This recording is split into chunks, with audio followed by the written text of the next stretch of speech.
There's a radiation warning sign in my backyard, bright red, stuck in the ground next to my grill. Nobody asked, nobody knocked, and apparently it's legal. I bought this place last spring and honestly, it felt like a win I didn't deserve. 1-story brick, end of the cul-de-sac, decent yard, full privacy fence, and somehow still under budget.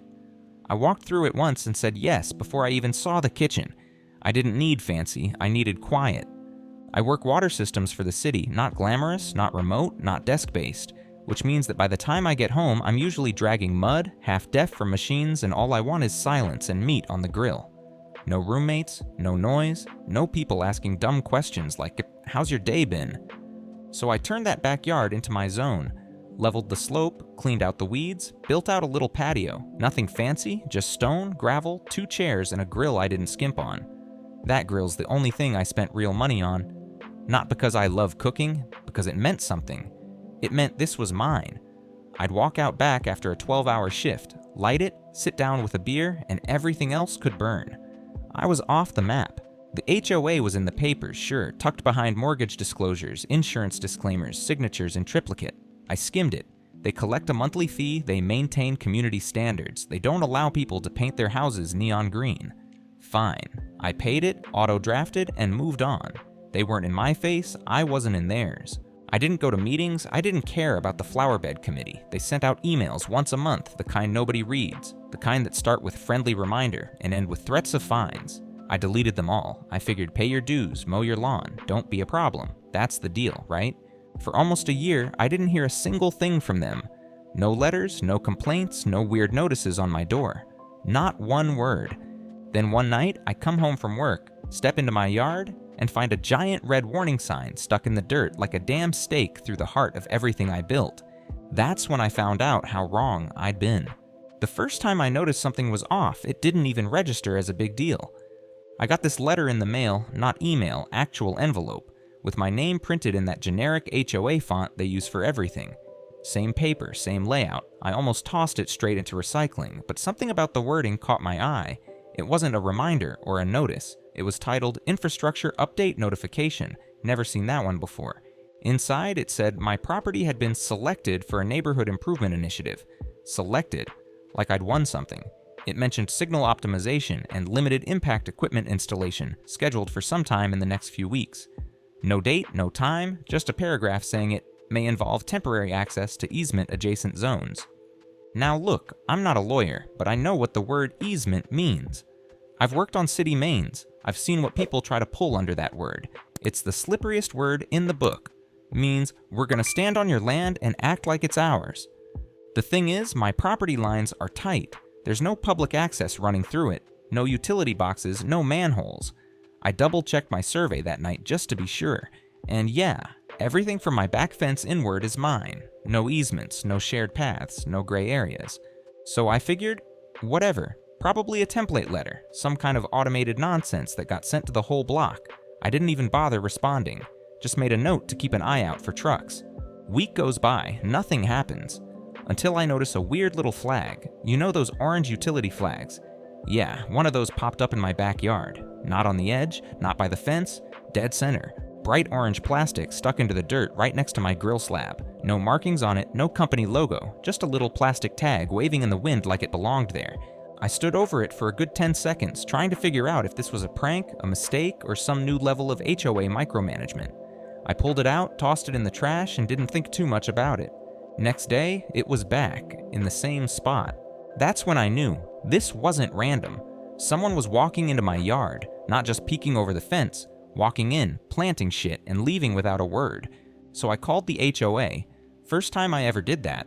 Left a message, short and polite, just said I had some questions about a flag that showed up in my yard, and that I didn't authorize any utility work. No one called back. Instead, 2 days later, I got another letter, this time taped to my door.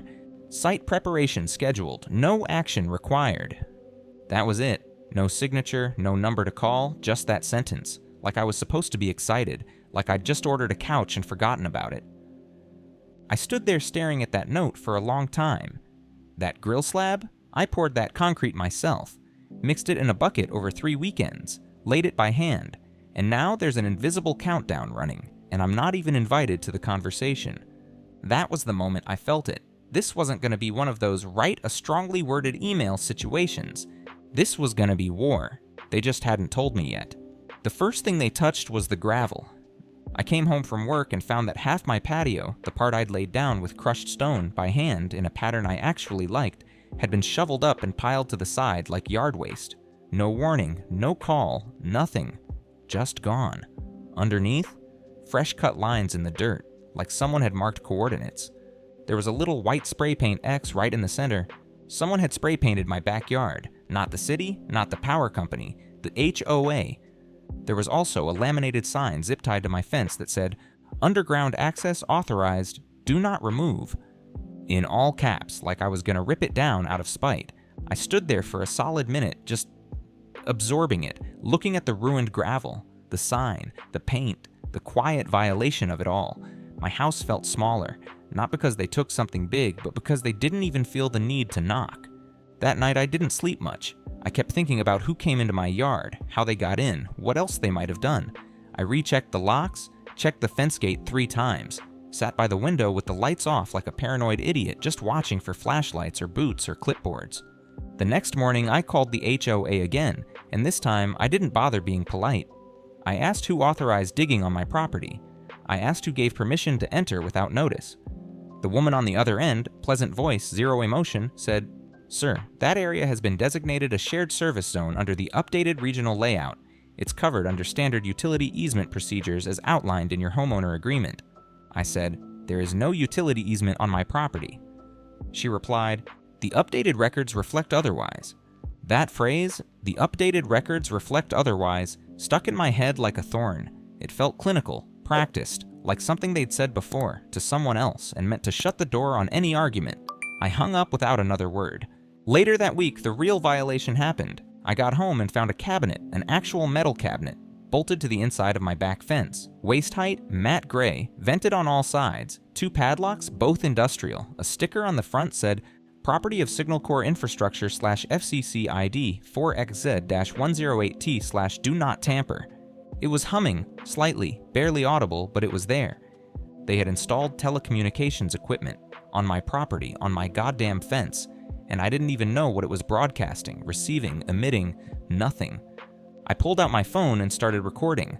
I walked the perimeter, narrated everything. I even went live for a second, not because I thought anyone would care, but because I needed a timestamp, something that proved I didn't make this up. Then I did what I figured any sane homeowner would do. I cut the zip ties, removed the laminated sign, and called the cops. Big mistake.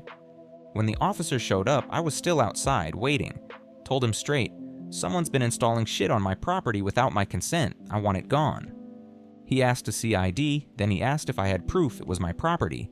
I pointed to my fence line, to my survey map, to the edge of my patio where I literally had footprints in concrete. You know what he said? "Sir, I'm gonna need you to step back. That device is registered with the local infrastructure authority, and tampering with it may be considered a federal offense." I laughed, out loud. I didn't mean to, it just came out of me. I said, "It's mounted to my fence." He looked me right in the eye and said, "According to the HOA documents on file, that section of land is now part of a shared right-of-way. You should have received a notice." That's when it clicked. They weren't trying to hide what they were doing. They were hiding that I didn't agree to it. Everything was on paper, just not the kind I'd ever signed.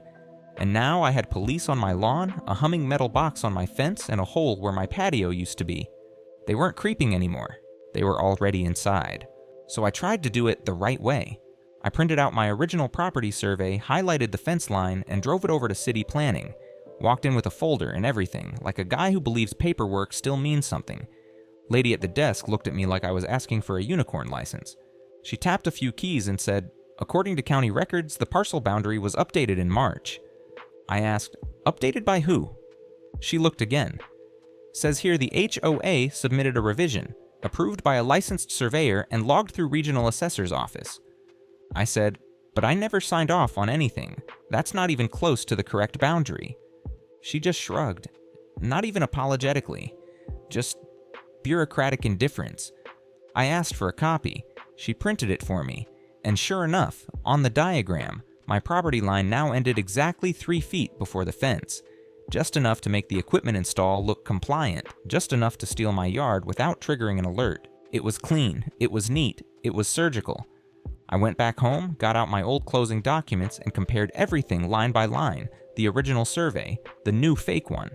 I laid them out on the table like a crime scene, and it was obvious. Not a clerical error, not a formatting change, a full-on calculated overwrite. The HOA didn't ask for permission, they rewrote reality on paper and expected me to fall in line. So I called a real estate lawyer, found him through a friend, paid the consult fee up front, told him everything. He listened, nodded a lot, asked the right questions. Then he said, "You've got a strong case, assuming you can afford a few rounds in court." I asked, "How much?" He didn't blink.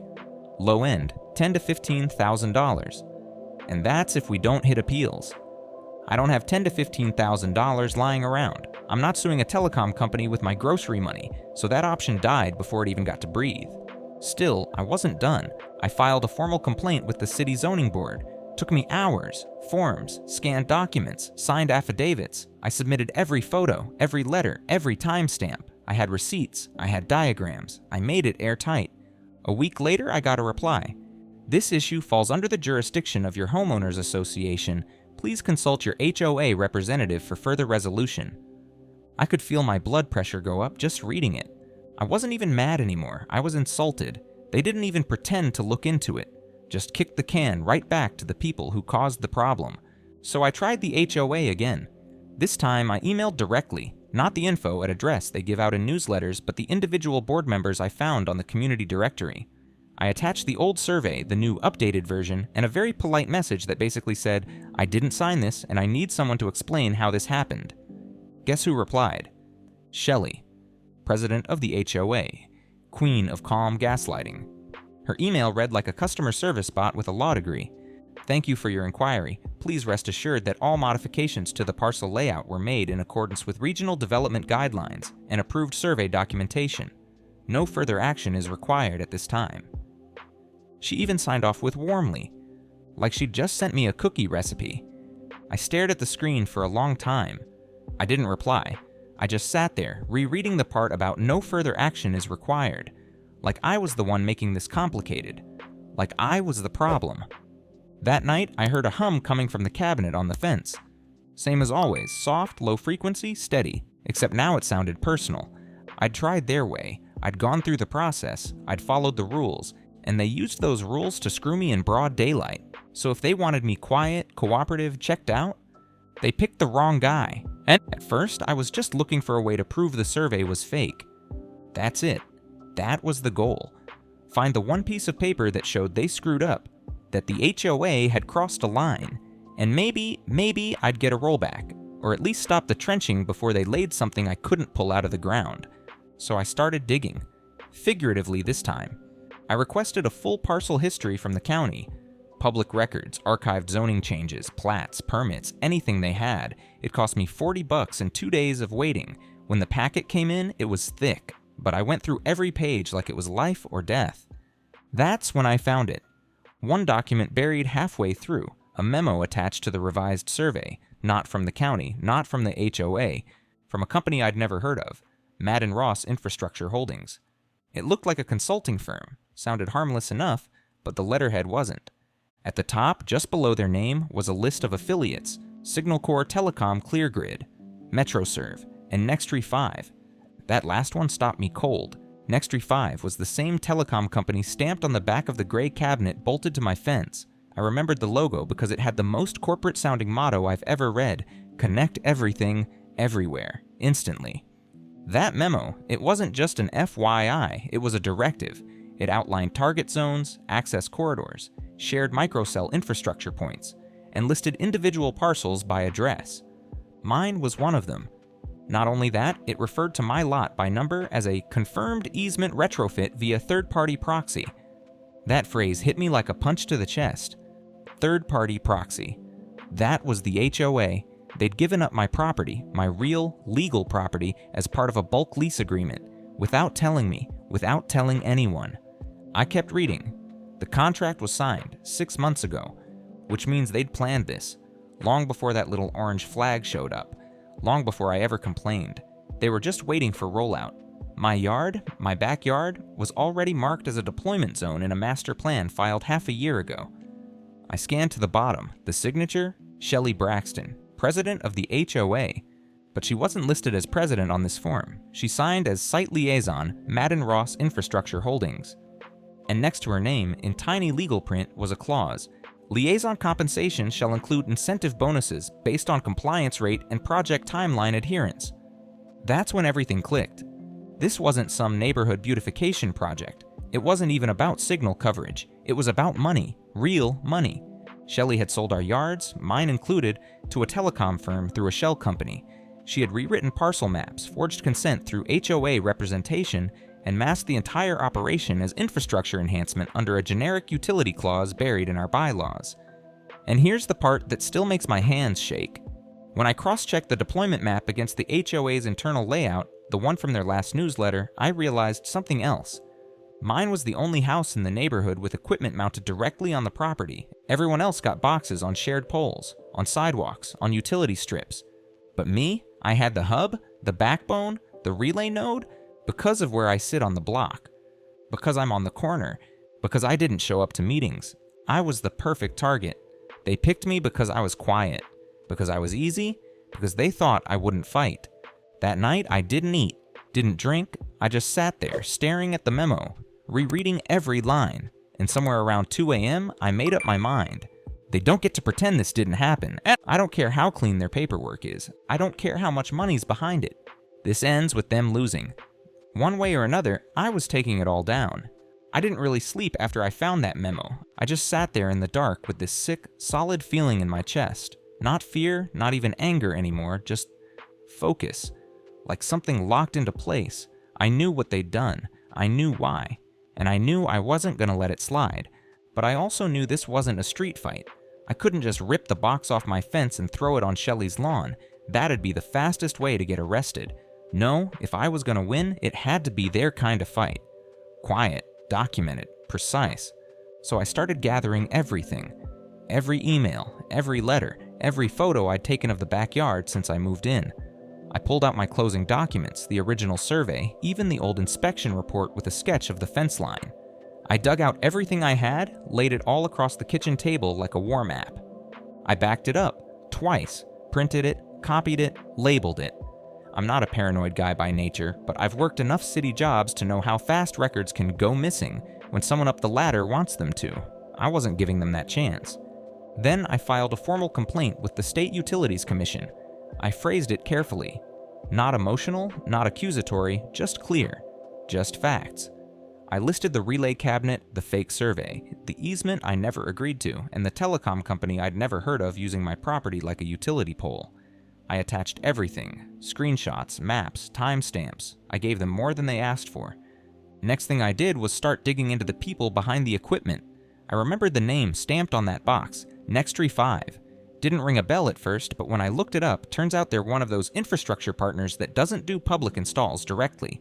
They use middlemen, shell companies, and subcontractors, so when something goes wrong, everyone just points at someone else and shrugs.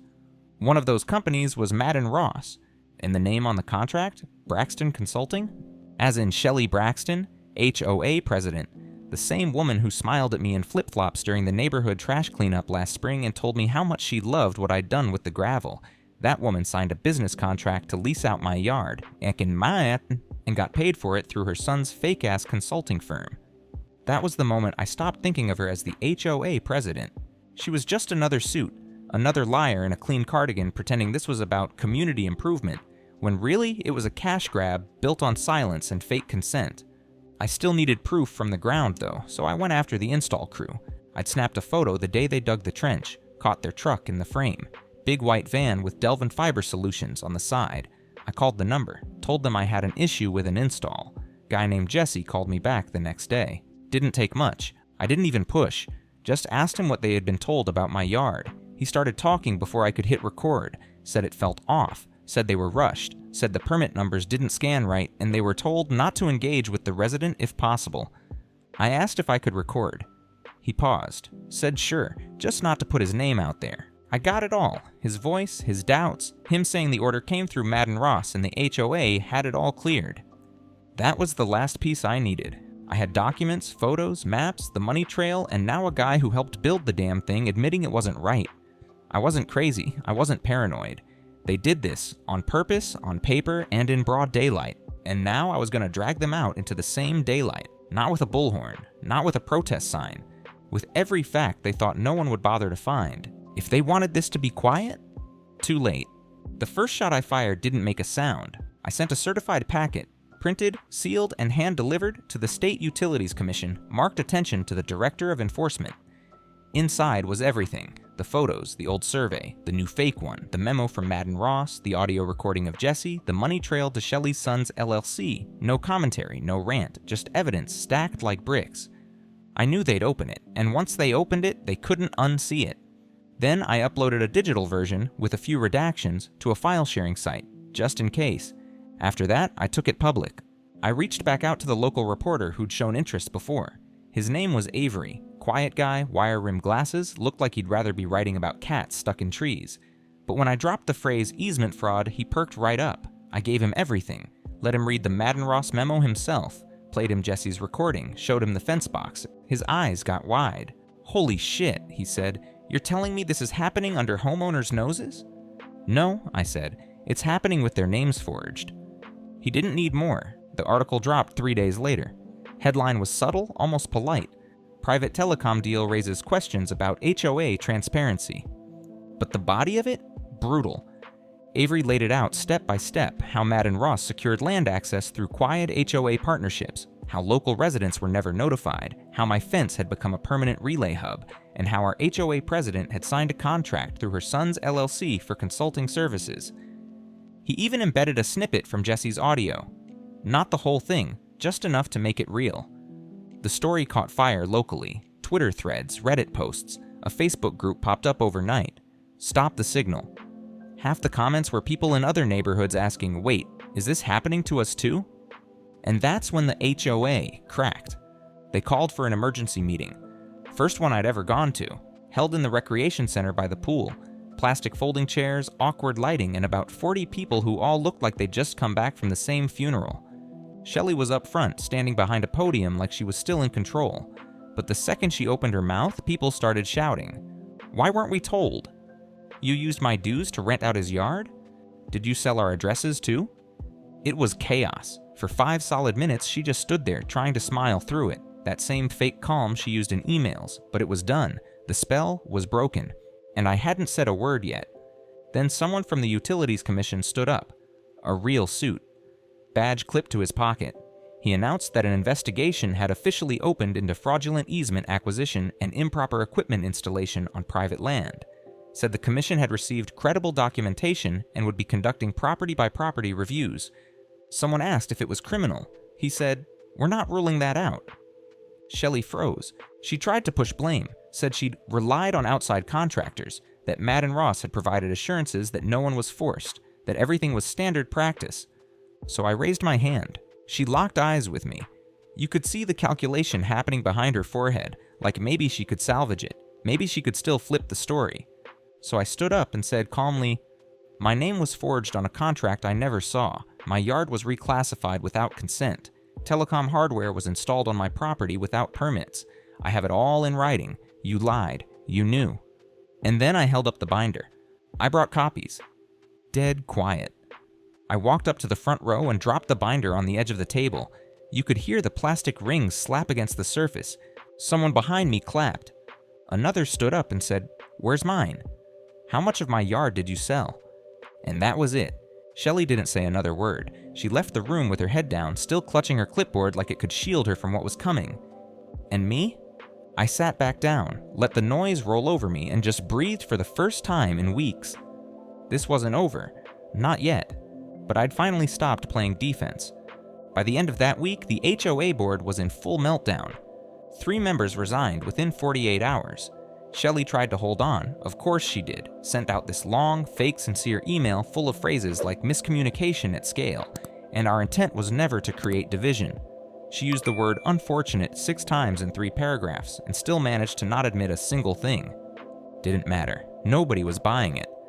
The local paper published a follow-up article, front page this time.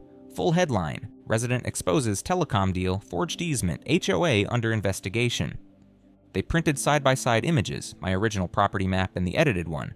showed the red spray paint marks, quoted the recording of Jesse saying they were told not to talk to me, even included a section on the company she funneled the checks through, Braxton Consulting, LLC, and how it was registered to her son's apartment 2 towns over. And right under all that, a quote from me. Nothing dramatic, just one line they pulled from my statement at the meeting. If they can take your land by paperwork and you let them, they'll do it again. That line ended up getting reposted more than I expected. Within days, someone from a regional TV station called asking if I'd do a segment. I told them no. I didn't want my face on the news, I just wanted the hardware off my fence and the lies exposed. But they ran the story anyway, blurred my house, changed my name to Mark, but the details were the same. That's when it really exploded. Turns out my neighborhood wasn't the only one. Emails started coming in. Real ones, through the burner inbox I'd set up when I first started sharing files. Dozens of people from across the state. Then other states. Same story. Surprise easements, telecom hardware showing up unannounced, HOA boards streamlining development in exchange for mysterious consulting fees. Avery, the reporter, started putting the pieces together. With my help, off the record, he built a bigger picture. 5 neighborhoods in our county alone, 1 in Texas, 1 in Arizona, all using some version of the same blueprint. Madden Ross, Shell Company, fake surveys, equipment installs, HOA Shield. They called it the Easement Network. I started seeing those words pop up in headlines, Twitter hashtags, Reddit posts, Easement Network. That's my yard, my rules, some HOA confessions. And the best part? It finally reached the state attorney general. Press release hit on a Tuesday. Investigation opened into unauthorized telecom installations and property misrepresentation. They weren't just going after Madden Ross, they were going after every HOA president connected to the scheme, including Shelley. She went quiet after that. No more emails, no more newsletters. She stepped down for personal reasons and disappeared overnight. The HOA website scrubbed her photo. Her house went up for sale a month later. Not a word of explanation, just a quiet exit through the side door, like she never existed. The cabinet on my fence? Gone. No warning, no notice. Just one morning I looked out and it was gone. A few bolt holes left behind, a scar where the paint had warped. I never saw who came to remove it, didn't need to. It was over, and not just for me. Neighbors started showing up, people who hadn't said a word during all of this, thanking me, asking how I knew. One guy even brought me a 6-pack and said, "My wife thought you were nuts. Now she wants you to run for HOA president." I laughed in his face, told him I'd rather wrestle a live raccoon. But yeah, word was out. And once the truth's out there, you can't put it back in the box. Not even the gray one they bolted to my fence. A few weeks later, I filled in the trench myself. Didn't hire anyone, didn't ask for help, just grabbed a shovel on a Saturday morning, threw on gloves, and started moving dirt. 1 scoop at a time. Quiet. No headphones, no music. Just the sound of gravel crunching under boots and the occasional bark from a neighbor's dog across the street. Felt good. The spot where the cabinet used to be, I patched it up with some spare cedar boards. Didn't even try to match the stain. I wanted the scar to show, not out of bitterness, just as a reminder. You don't always get to forget the things people try to do to you. Sometimes the best you can do is leave a mark of your own right back. The grill station's still there, never moved it. It sat through all of it like a little monument, untouched, like even they knew better than to mess with it. I cleaned it up, bought myself a new cast iron skillet to christen the new piece, and made the quietest, best steak I've ever eaten. No hum, no flags, no signs. Haven't heard from the HOA since. The new interim president sent out a bland apology email, you know the kind, but I didn't read past the second sentence. I archived it, paid my next dues without comment, and left it at that. I'm not the neighborhood guy, never will be. I'm not about to start showing up at HOA meetings with homemade muffins and colored pens, but I keep the receipts now. I read the fine print, I know where my lot begins and ends, and I dare someone to touch it again. Sometimes I'll catch myself standing on the back patio just watching the fence like I'm waiting for someone to come back and try something. But no one ever does. The lawn's a little patchy where they dug. I never reseeded it. Figured I'd give it a season and see if it healed on its own. It's coming in slow, but it's coming in, and I think that's enough.